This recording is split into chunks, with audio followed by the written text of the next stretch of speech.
Hello everyone, कैसे हैं आप सब। उम्मीद है सभी अच्छे होंगे।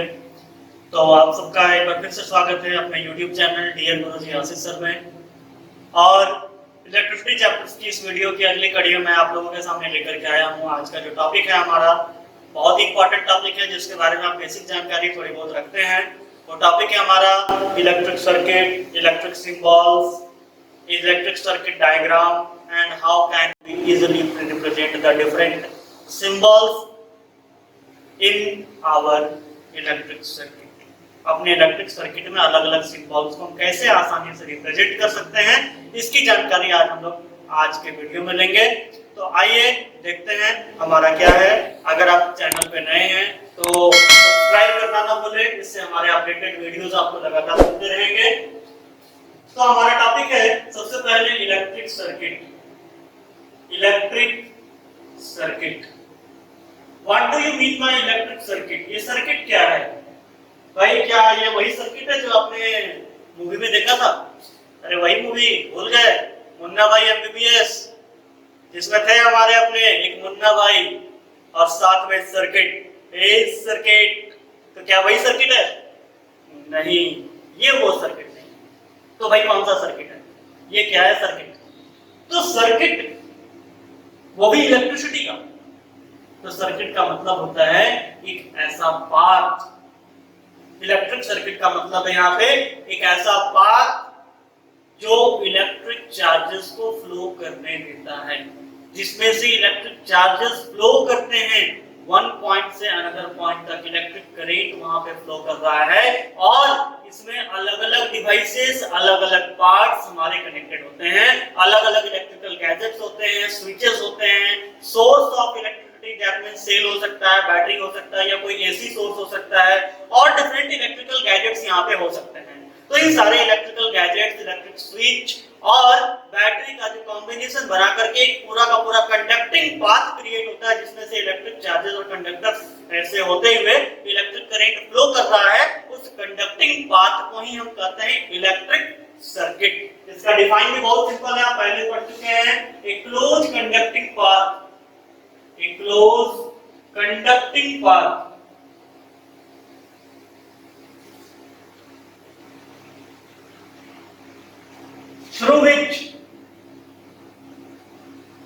through which electric current flows,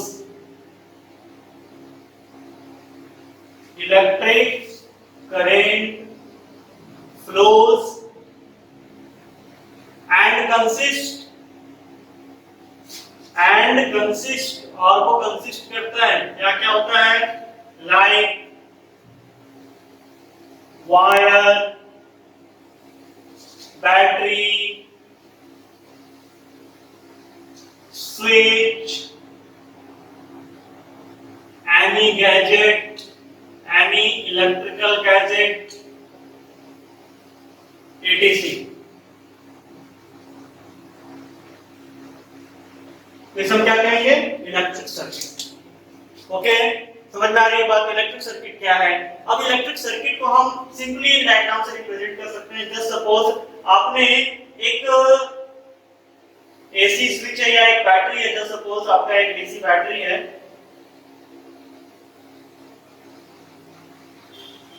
और इस बैटरी से आपने एक बल्ब को कनेक्ट कर रखा है।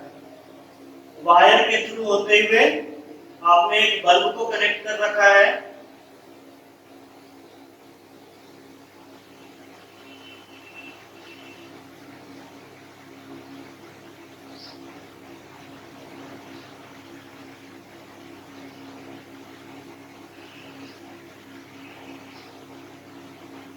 और इस बल्ब के कनेक्शंस से फिर आपका बल्ब ग्लो कर रहा है।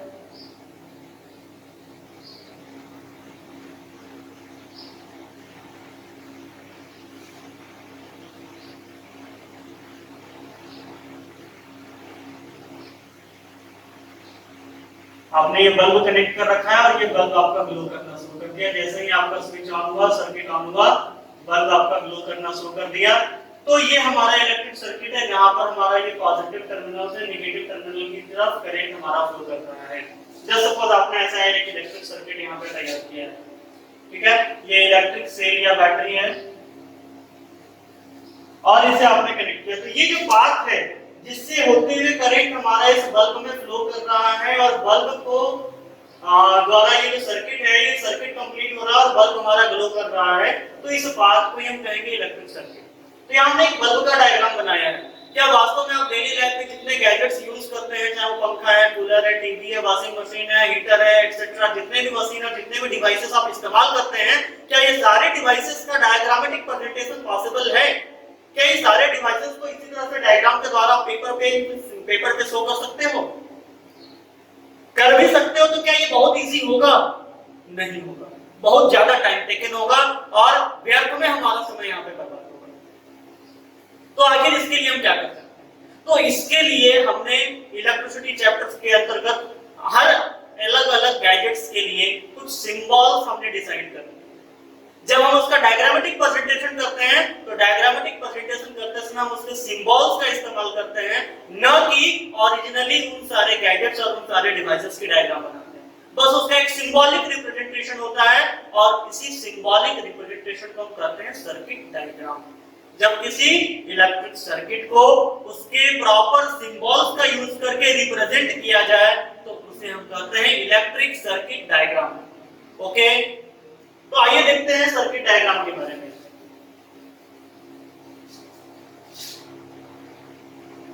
इलेक्ट्रिक सर्किट डायग्राम, इसको आप आराम से डिफाइन कर सकते हैं, बहुत ही सिंपल है। इलेक्ट्रिक सर्किट डायग्राम ये क्या करता है? तो कहता है the symbolic representation, the symbolic representation of any electric circuit, किसी भी इलेक्ट्रिक सर्किट का जब हम सिंबॉलिक रिप्रेजेंटेशन करते हैं तो उसे हम क्या करते हैं? Is known as circuit diagram. उसे हम क्या कहेंगे? Circuit diagram. ये बहुत ही इंपॉर्टेंट है और इसके लिए हम अलग अलग सिंबल्स का इस्तेमाल करते हैं। अब अगर पूछा जाए कि भाई इलेक्ट्रिक सिंबल्स क्या है, what do you mean by symbol? Symbol क्या है? तो सिंबल कहता है the shorthand representation, the shorthand representation of anything,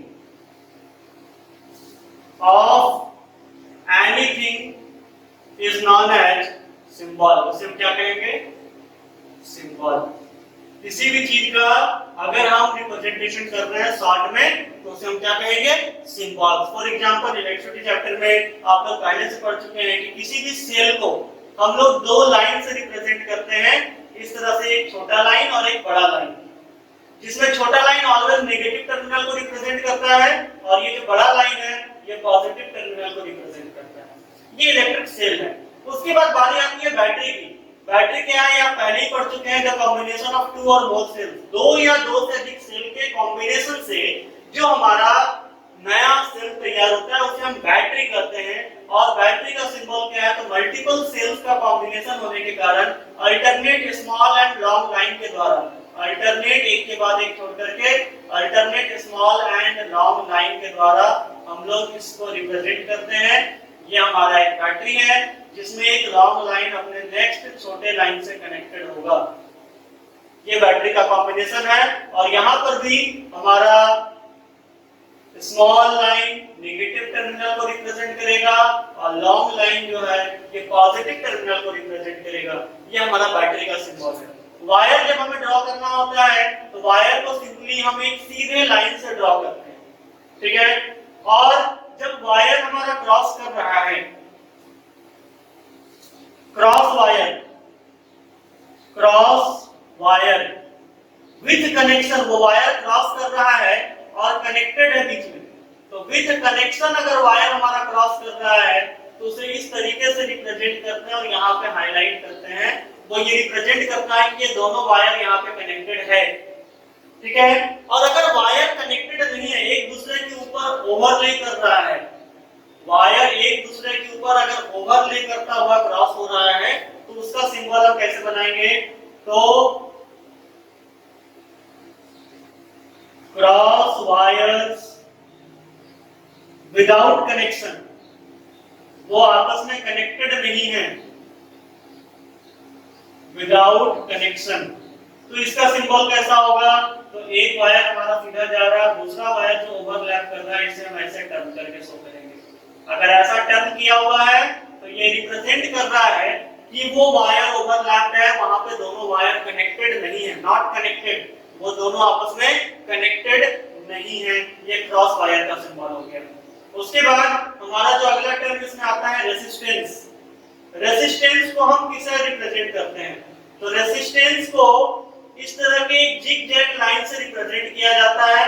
ये हमारा रेजिस्टेंस का सिंबल है। रेजिस्टेंस क्या होता है, ये आपके माइंड में क्वेश्चन आ रहा होगा। तो रेजिस्टेंस के बारे में नेक्स्ट वीडियो में आप लोगों को जब ओम्स लॉ एक्सप्लेन करूंगा तो वहां पर इसकी एक्सप्लेनेशन आपको दी जाएगी। रेजिस्टेंस के बाद हमारा है वेरिएबल रेजिस्टेंस, जिसे हम रियोस्टैट कहते हैं। रियोस्टैट, इसे वेरिएबल रेजिस्टेंस भी कहते हैं, वेरिएबल रेजिस्टेंस। तो वेरिएबल रेजिस्टेंस या रियोस्टैट को हम लोग दो तरह का सिंबल जनरली इस्तेमाल करते हैं इसको शो करने के लिए। एक रेजिस्टेंस को ऐसे शो करके और रेजिस्टेंस के बाद बीच से ऐसे एरो पार हो रहा है, ये वेरिएबल रेजिस्टेंस को रिप्रेजेंट करता है। या इसका एक और सिंबल है, इस तरह से हमारा रेजिस्टेंस रिप्रेजेंट किया जा रहा है और रेजिस्टेंस के रिप्रेजेंटेशन के बाद एरो ऊपर से नीचे की तरफ ऐसे शो किया गया है। ये वेरिएबल रेजिस्टेंस को रिप्रेजेंट करता है, जिसमें रेजिस्टेंस वैरी कर रहा है। ये रियोस्टैट है। रियोस्टैट एक डिवाइस है जिसके बारे में आपको जानकारी आगे दी जाएगी। इसके बाद हमारा जो नेक्स्ट है वो सिंबल्स मैं आप लोगों को बताना चाहूंगा, जिसमें कुछ सिंबल्स आप प्रीवियस क्लासेस में ऑलरेडी पढ़ चुके हैं। इलेक्ट्रिसिटी चैप्टर की जो बेसिक जानकारी आप वहां पर लिए होंगे, इलेक्ट्रिक सर्किट्स के बारे में आप पढ़े होंगे ऑलरेडी क्लास 8 में। तो वहां पर आपको कुछ सिंबल्स मिले होंगे, बेसिक सिंबल्स, जैसे बल्ब। बल्ब को हम लोग सिंपल इस तरह के सिंबल से रिप्रेजेंट करते हैं। ऐसा सिंबल बना हुआ है, तो ये हमारा बल्ब, ठीक है। अब बल्ब क्या है? तो ये ऑफ पोजीशन में है, ये बल्ब ऑफ पोजीशन में है, तो इसका सिंबल ऐसा है। और यही बल्ब अगर ऑन पोजीशन में होगा तो क्या होगा? बल्ब अगर ऑन है तो इसे हम ऐसे रिप्रेजेंट करेंगे, और रिप्रेजेंट करने के बाद ऐसा अगर ये ग्लो करता हुआ दिख रहा है तो हम कहेंगे कि बल्ब ग्लो कर रहा है, दैट मींस वो बल्ब ऑन है।